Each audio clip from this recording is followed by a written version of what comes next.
llegado el momento de conversar con una joven científica que está dejando huella y está haciendo un camino para quienes vienen también detrás. Ella es Dayana Capdevila, doctora en Ciencias Químicas por la UBA, investigadora independiente del CONICET, jefa del Laboratorio de Físico-Química de Enfermedades Infecciosas en el Instituto Leluar. Además, también es docente y profesora en la Universidad Nacional de San Martín. Para quienes realmente valoramos la ciencia y la docencia, es un orgullo poder charlar con ella, que ha recibido también el premio Estímulo de la Academia Nacional de Ciencias, la beca internacional L'Oréal UNESCO, y recientemente el premio Estímulo 2026 en Química de la Fundación Bunge y Bor. Bienvenida, Day, ¿cómo estás? Bien, gracias por la invitación. En realidad estoy un poco engripada, 100% honesta.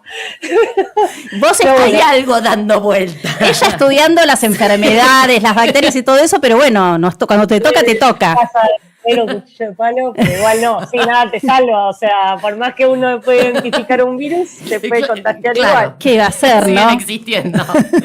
Bueno, Day, escúchame, quiero que primero nos expliques un poquito qué es específicamente la química estructural o bioinorgánica para quienes nos escuchan también y para nosotras que entendemos mucho.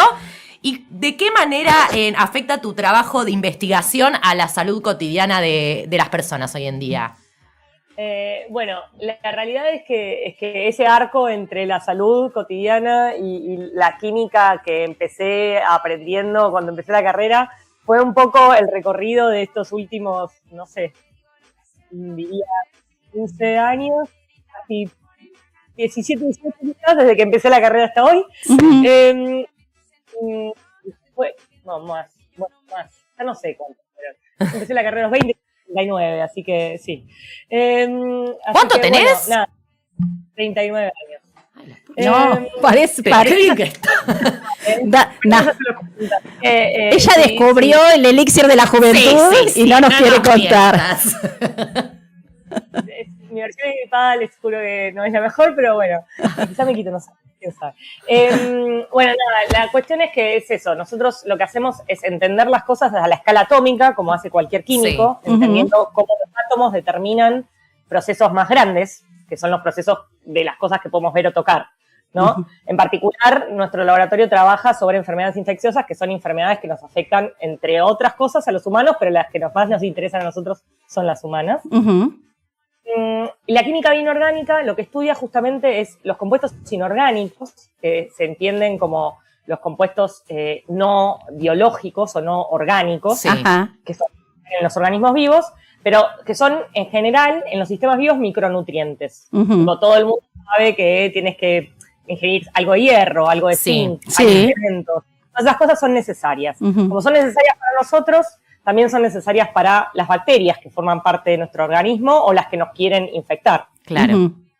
Entonces, ahí lo que trabajamos mucho es cómo nuestro organismo dialoga con las bacterias, diciéndole, bueno, mira, si querés colonizar acá, tu cuota de hierro va a estar muy limitada, mejor anda a otro lado. Claro. Por ejemplo, se llama inmunidad nutricional. Es un recurso que tiene nuestro sistema inmune para restringir los nutrientes a las bacterias. Eso es algo de lo que estudiamos y si bien suena muy biológico, casi médico, la realidad es que la perspectiva con la que lo estudiamos tiene mucho que ver con esto que dieron en llamar el premio química estructural o también biología estructural. A mí una cosa que me genera un poco de ternura del premio es que yo hace muchos años me dedico a algo que está en la interfaz entre la química y la biología. Y muchas veces la química entre los biólogos, pero a la vez doy la bióloga entre los químicos. Claro. No soy de aquí ni soy de allá. He llegado a una disciplina y justamente que la distinción venga de químicos, digamos, indiscutiblemente químicos, y que ellos hayan evaluado que nuestro trabajo no es solo destacable, sino que es pertinente al área química. Claro. Me da como cierta, no sé, como sí, la realidad es que yo siempre pensé que era química, pero a veces lo pongo en duda y esta gente me está diciendo que es verdad. Qué Así lindo. que está bueno. Muy merecido, muy merecido. Y bueno, y te presentamos y decimos que sos científica de CONICET, No, que laburás en el currículum. lugar, que estás con las universidades, y no podemos dejar de analizar una mujer, primero que sos una mujer en este contexto, y en el contexto actual en el país en donde hay un ataque sistemático a las universidades, a los científicos, a las mujeres, o sea, sos el blanco perfecto, Sí. ¿no? De esta política. Te llevas todos los Bueno, checks. conmigo, no sea cosa que el Bungibor me dé un poco de visibilidad y sácate. Me da Porque como un poco de miedo. Las estrategias discursivas del gobierno no tienen mucho que ver con esto, con qué es lo que llama la atención y atacar a lo que llama la atención cuando no se alinea estrictamente con lo que quiere hacer. Y eso nos trae muchos problemas porque nos saca el foco de las discusiones realmente importantes. Yo creo que hay muchísimos votantes de mi ley que igual piensan que la educación es importante en nuestro país. Total. O sea, Tal cual. Digamos, y de repente, en lugar de discutir las cosas que son realmente importantes, nos estamos discutiendo si estamos del lado de una persona o si no estamos del lado de una persona. Y la realidad es que yo no lo voté a Milei, no lo votaría, pero tampoco me voy a poner de la vereda de enfrente de la mitad de nuestro país. ¿Entendés? Claro. Me parece que hay discusiones que hay que dar de fondo. Una de las cosas las preguntas que todavía no respondí, pero bueno, esto es una especie de primicia, que me pasaron la gente de Bungibor para difundir, es por qué es importante, cuál es el rol que tendría que tener la educación en Argentina. Y este momento es medio crítico para hacerse esa pregunta, ¿no? Porque si uno toma a rajatabla lo que sale a comunicar el gobierno, parece que no hay ningún rol para la educación en Argentina, que es algo que hay que Sí, afuera, ¿no? Sí. Claro. Y yo creo que eso no representa a nadie. Concretamente no representa a nadie. O sea, Y bueno, yo las creo que marchas universitarias demostraron eso también. Exacto. las marchas universitarias, pero yo creo que la educación en Argentina es algo que nos puede salir mejor, que nos puede salir peor, que a veces nos va re bien en los rankings, a veces no nos va tan bien en los rankings, los indicadores fluctúan, pero es indiscutible para el pueblo argentino que es un baluarte importantísimo y que es la estrategia que tenemos para construir una sociedad mejor. Totalmente. A veces está bien, a veces no tan bien. En este momento la realidad es que es muy difícil sostener el sistema educativo con salarios que son bajísimos. Es una conversación que tuvimos todo el cuatrimestre pasado con los estudiantes, en medio de un conflicto realmente muy terrible, porque el gobierno se niega a aplicar una ley que ya fue insistida hasta el cansancio por toda la comunidad. Sí. Y la realidad es que lo que hoy estamos percibiendo los docentes universitarios es un viático, no es un salario. Claro. Totalmente.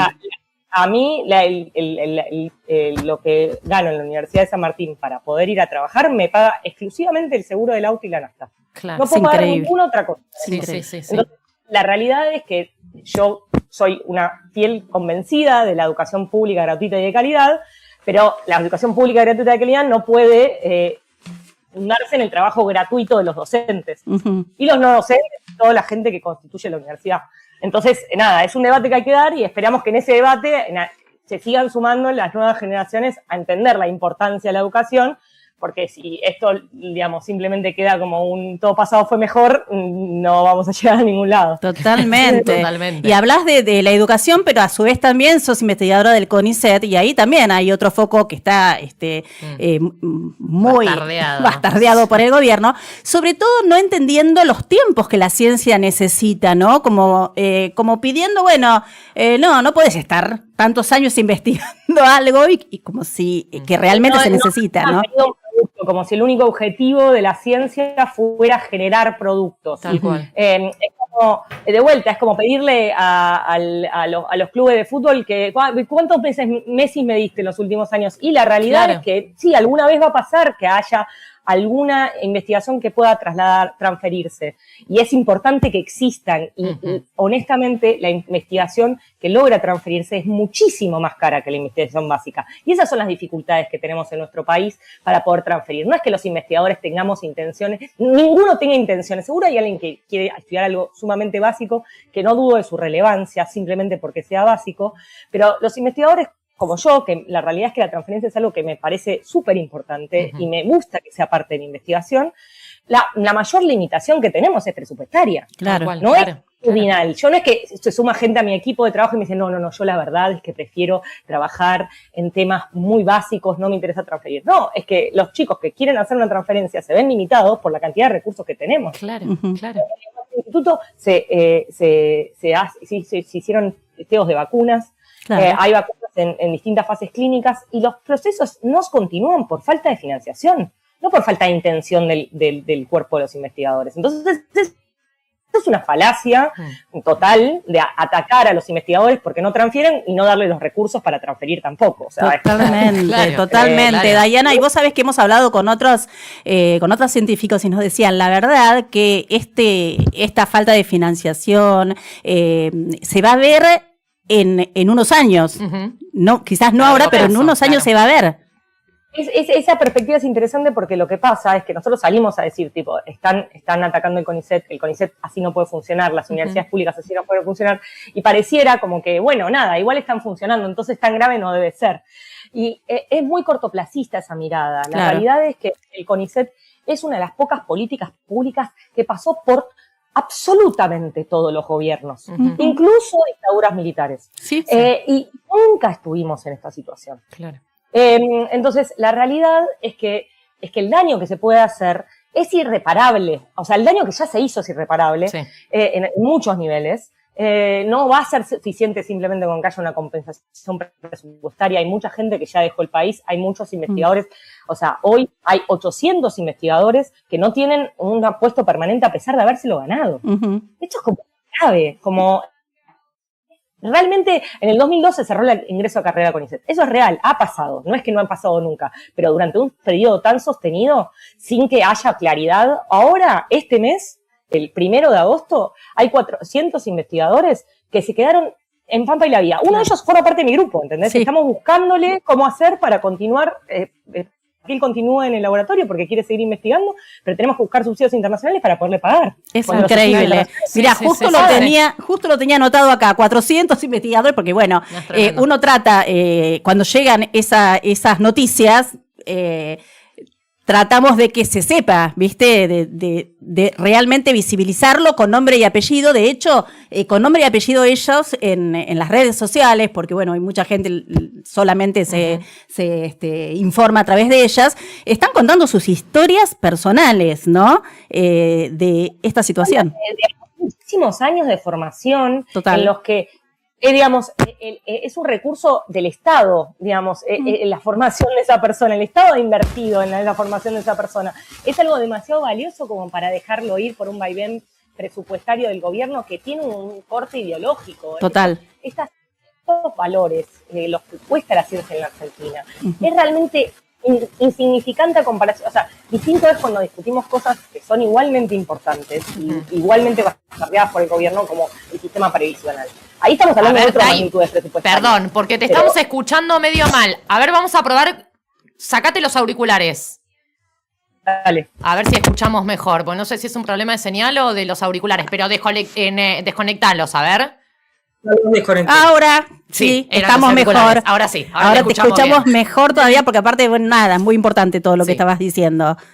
No, lo que decía era que hay otros temas donde es una discusión presupuestaria y no tiene una solución sencilla. Acá la realidad es que no es una cuestión presupuestaria. Dejaron de ejecutar los préstamos del BID, Claro. que es inicialmente el Banco Internacional de Desarrollo. Daba dinero para sostener la ciencia a interés cero. Dejaron de aceptar esos préstamos solamente con un fin estrictamente ideológico, que es de financiar la ciencia, porque ahora lo que pasa es que muchísimos laboratorios todavía tienen gente que puede percibir una beca, quizá no un salario, es gente que ya no tiene recursos para poder hacer investigación. Claro. No, sí, es tristísimo. Ah, total.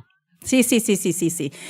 Más que claro esto. Bueno, yo, la verdad que pobre, arrancamos aplaudiéndote de todo lo que sabés, lamentando tu resfrío nada más, y las noticias, bueno, Sí, ¿no? son La muy coyuntura desalentadoras. nos cae encima, ¿no? Pero bueno, igual estos son los contextos difíciles en los que está bueno aferrarse a buenas noticias. Como por y ejemplo la que te realidad ganaste el premio.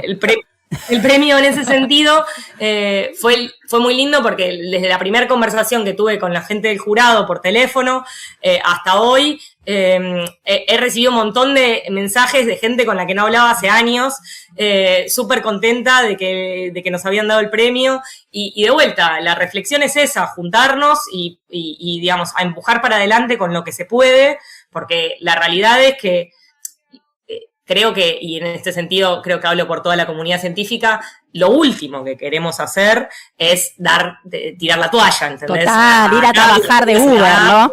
Calle, pero también en los laboratorios. Total. O sea, también yendo a trabajar todos los días, también convencidos de que se pueden seguir defendiendo tesis, de que se puede seguir publicando papers de calidad, que podemos seguir tratando de transferir lo que hacemos en los laboratorios a soluciones que lleguen a la gente. O sea, no vamos a dejar de hacer eso simplemente porque al gobierno se le haya ocurrido ponernos a nosotros como los malos de la historia. Lo vamos a seguir haciendo. Lamentablemente cada vez es más difícil. Totalmente, ¿no? Y algunos por ahí no tienen otra posibilidad porque si tienen que mantener, o sea, el científico no es una persona, ay, soy un héroe, quiero estudiar en este país, porque tienen familias que mantener y de pronto, bueno, surge irse al exterior, como las fugas de cerebro que han habido en el país, luego se han repatriado un montón de científicos y esto nos lleva más a pensar que, bueno, no quieren a los científicos acá en Argentina, quieren que se vayan a otro lado. Y tampoco mi mensaje iba hacia la gente que decide dejar el sistema científico porque no es una realidad factible para nada, sino que los que seguimos en el sistema científico seguimos con esa convicción y seguiremos hasta que podamos. Y el día que no podamos más, no podremos, pero hasta entonces, digamos, como la realidad es que no es que el clima de desilusión se transforma en inacción. Al menos no es lo que yo veo en mi lugar de trabajo, en mi grupo de trabajo, en el instituto. Cuando salgo a la calle y me encuentro con gente de otros institutos, cuando voy a un congreso y me encuentro con gente, todos tenemos una necesidad muy elevada de hacer catarsis, pero toda la gente sigue en movimiento con la convicción de que esto es lo que hay que hacer y esto es lo que necesita nuestro país. Es que yo creo que la mayoría de los científicos, ¿no? Que son carreras en las que son horas y horas y horas de estudiar y de laboratorios y de estar continuamente actualizados, si eligen esto, es realmente por una vocación. Es realmente porque querés ser una herramienta de transformación. Sí, y que de vuelta, yo creo que muchas veces mi papá es muy militante y yo discuto mucho con él de que él dice que tengo que estar más en la calle y yo le digo, mirá, mi militancia también hace dentro del laboratorio. Total. Porque la realidad es que yo creo que lo que yo hago es políticamente importante. Tiene un valor político hacer ciencia en Argentina y no irme a cualquier país desarrollado donde sería significativamente más sencillo, pero no tendría el impacto que tengo sobre la sociedad que a mí me interesa, a la que a mí me interesa contribuir. Con la que a mí me interesa construir. Claro. Y siendo una mujer científica, ¿verdad? Porque bueno, históricamente los grandes nombres que conocemos de la ciencia son todos hombres. Nosotras sabemos que detrás de cada laboratorio argentino hay un montón de becarias y un montón de investigadores. ¿Cómo ves en este ámbito lo que sería el techo de cristal? A mí el techo de cristal me preocupa mucho menos que el fondo de barro. Claro, sí. Pero la realidad es que todavía existe, es un problema. La realidad es que creo que el problema se ve cada vez más en la representación. Cada vez más se corre la vara, ¿no? Sí. ¿Quiénes tenemos que estar representados dentro del sistema científico? Claro. Quizás una mujer que tenía resuelta toda su situación económica y que viene de una familia muy academicista, pudo, o sea, Marie Curie, estamos a más de un siglo, digamos, no era imposible. Igual no creo que sea el mejor ejemplo, porque no venía de una familia muy acaudalada, pero lo que creo que es evidente es que hay un montón de identidades que no están en el sistema científico, que no tienen solo que ver con la mujer cis de clase media alta que pudo asistir a la universidad y que sus papás la ayudaron, que tampoco sé si es mi caso, mis papás me reayudaron, pero nuestra economía no daba como para y yo tuve que hacer la carrera trabajando. Claro.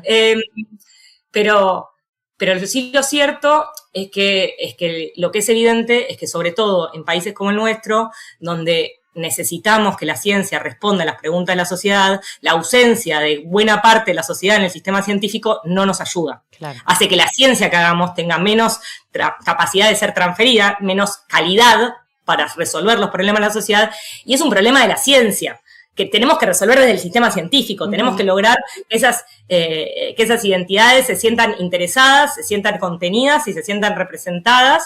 Y en ese sentido, digamos, está buenísimo. El premio Fungiborn es un premio que viene como desde los 60, pero si ves las caritas en blanco y negro, son todos varones. Obvio. La primera mujer está en este siglo, y bueno, y como pasa con otro tipo de premios de trayectoria, lentamente las mujeres van empezando a entrar, pero de vuelta, las mujeres que podemos entrar, quizás somos estamos como subrepresentando al colectivo de todas las mujeres que podríamos ser. Sí. Y me parece que ese es un poco el desafío, como saberse como alguien que pudo alcanzar ese lugar, pero que bajo ningún punto de vista eso implica que estamos en condición de igualdad.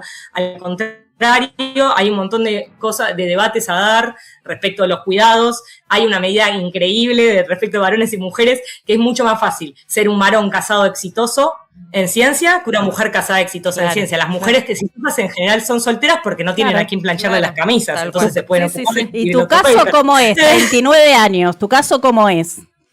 Yo me casé este año, pero no le plancho las camisas a nadie porque mi señora no usa camisa. Muy bien, impecable. Muy bien, me encanta, bien. Bueno, la verdad que queríamos hablar de ciencias y estamos hablando de temas hasta más importantes, ¿no? De temas transversales que nos preocupan muchísimo y que nos ocupan. Y yo cuando vi que había una mujer en ese flyer en donde también estabas acompañada con 2 varones, dije, vamos, todavía. Y que no era el premio L'Oreal, que el premio L'Oreal, bueno, ya está directamente designado también para mujeres. Es muy importante que existan esos premios. Que también te lo ganaste. Hace unos años, después se lo ganó mi señora. Bueno, nos das el dato de tu señora que la vamos a también a entrevistar acá en este programa. Qué maravilla. ¿Tu señora qué es? ¿También científica? Es química, nos conocimos en la carrera en realidad, pero mucho después, mucho después empezamos a salir y mucho después empezamos a colaborar. Ahora compartimos varios proyectos, pero ella tiene su laboratorio en la UBA. Qué lindo. Bueno, también, o sea, que también en la universidad pública, o sea, todas las banderas que estamos defendiendo. Bueno, investigate algún remedio que te cure rápidamente. No, bárbaro, la verdad. Si alguien tiene alguno, me escribe. O alguna colega ahí por ahí que te dé una mano. Nos encantó. Igual estas cosas es reposo, ¿no? Difícil. Pero bueno. Dayana Capdevila, nos encantó conocerte, nos encantó la pasión que le pones a todo y esto de seguir, que lo tenemos todas las mujeres, más allá de seamos científicas o no, de seguir a pesar de todo. Hoy justo arrancamos el programa hablando de de esto de que se cayó esto que quería el gobierno, que era, prácticamente rematar a nuestro país.